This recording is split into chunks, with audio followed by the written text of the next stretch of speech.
Bonjour, dans cette capsule, on va parler plus précisément de la concentration. Mais on fera un petit rappel sur la solution ainsi que comment convertir concentration massique, grammes par litre, à concentration pourcentage masse par volume. Rappelle-toi, une solution, il y a à la base un mélange homogène. Ça veut dire quoi un mélange homogène? C'est un mélange que je vais voir une seule phase, c'est-à-dire que je ne peux pas distinguer ces constituants à l'œil nu. Une solution est formée par deux constituants, ce qu'on appelle soluté et ce qu'on appelle solvant. On va voir ça en détail un peu plus tard. Mais ce qui nous importe aussi, ce que je tiens à vous rappeler, c'est que pour appeler un mélange homogène une solution, cette dernière, elle doit laisser passer la lumière. Par exemple, je peux vous donner l'exemple de jus de pomme, le Windex, tous les jeux là qu'on est capable de voir à travers. Le verre en plastique est une solution. L'air est une solution. Donc, une solution peut prendre la forme des trois états de matière, c'est-à-dire solide, liquide et gazeuse. Voyons maintenant, ça veut dire quoi un solvant et c'est quoi un soluté. Un solvant, c'est toute substance qui va être capable de dissoudre une autre. Et je vous dis, à 90%, notre solvant universel, ça va être de l'eau. Et comment on va le reconnaître? Et je le dis encore, c'est la substance qui se trouve en grande quantité. Vous voyez ici, le bécher est plein d'eau. Le soluté, par contre, c'est la substance qui va se dissoudre. Donc, c'est elle qu'on va la dissoudre dans notre solvant. Et c'est la substance qui va se trouver en petite quantité. Donc, pour préparer une solution, j'ai besoin d'un soluté qui se trouve en petite quantité et un solvant qui se trouve en grande quantité.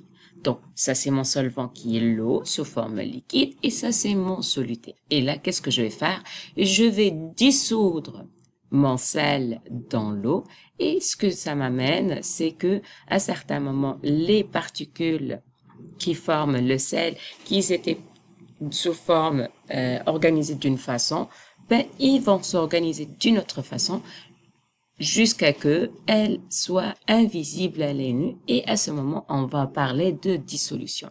Donc, dissolution, c'est que lorsqu'on mélange un soluté dans le solvant, ce dernier, il va disparaître.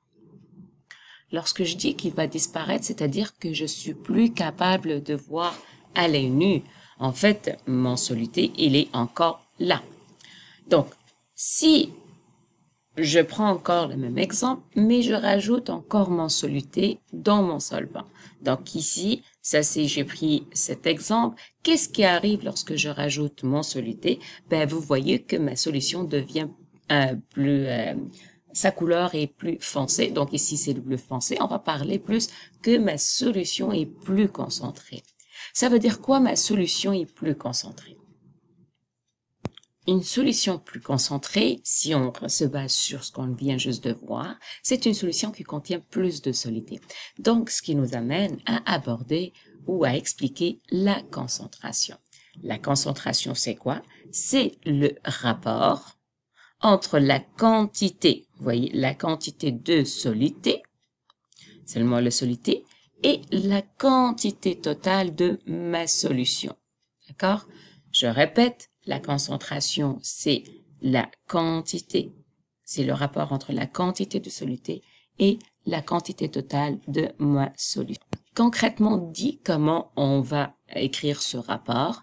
Tout simplement, la concentration, c'est la masse du soluté divisée par le volume total de la solution et c'est grammes par litre.